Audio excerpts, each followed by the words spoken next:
નમસ્કાર સાથીઓ, હમણાં હાલમાં આમ આદમી પાર્ટીમાંથી રાજીનામું આપેલા એવા કરશનદાસ ભાદરકા અને રાજુભાઈ કરબડા બંનેએ આમ આદમી પાર્ટી ઉપર એવા દાવ માર્યા છે કે એની વાત ન કરો.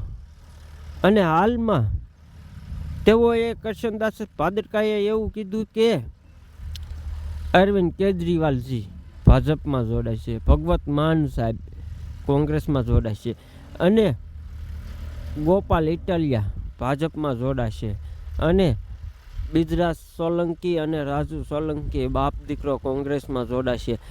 તો કરશનદાસ ભાદરકાને કહેવાનું કે કરશનદાસ ભાદરકા, જો ગોપાલ ઇટાલિયા ભાજપમાં જોડાય અને ક્ષેત્ર વસાવાનું પણ તમે કીધેલું કે ક્ષેત્ર વસાવા તેઓ પણ કોંગ્રેસમાં જોડાશે અને અરવિંદ કેજરીવાલજી પણ ભાજપમાં જોડાશે અને પરવીન રામ તેની ટિકિટ કન્ફર્મ થાય તો ભાજપમાં જોડાશે, નહીતર કોંગ્રેસમાં.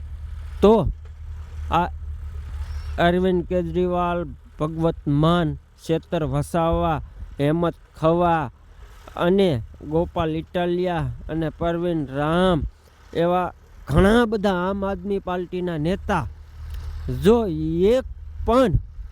એક વર્ષની અંદર રાજીનામું આપીને ભાજપ અથવા કોંગ્રેસમાં જો એ જાય તો હું આજીવન કરશન ભાદરકાનો ગુલામ બની જાય, નહીતર કરશનદાસ ભાદરકાની એમાં ઓકાત હોય તો મારી હમી ચેલેન્જ કરે અને જો એમાંથી એક પણ ભાજપ કોંગ્રેસમાં જાય તો હું આજીવન કરશન ભાદરકાનો ગુલામ બની જાય.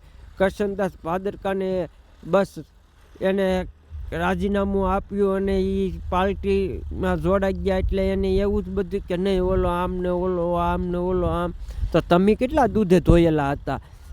તમે બહુ દૂધે ધોયેલા હતા તો તમારે એક પક્ષમાં રહેવું જોઈએ ને, કે તમારે પણ જ્યાં હોયના મીંદડીના બસોળિયાની જેમ ફાફા મારો છો. એટલે કરશનદાસ ભાદરકાને કહેવાનું કે તમે આમ આદમી પાર્ટીની ચિંતા ન કરો, તમે તમારી કોંગ્રેસ પાર્ટીને સાચવીને રાખો. અસ્તુ. જય ભારત.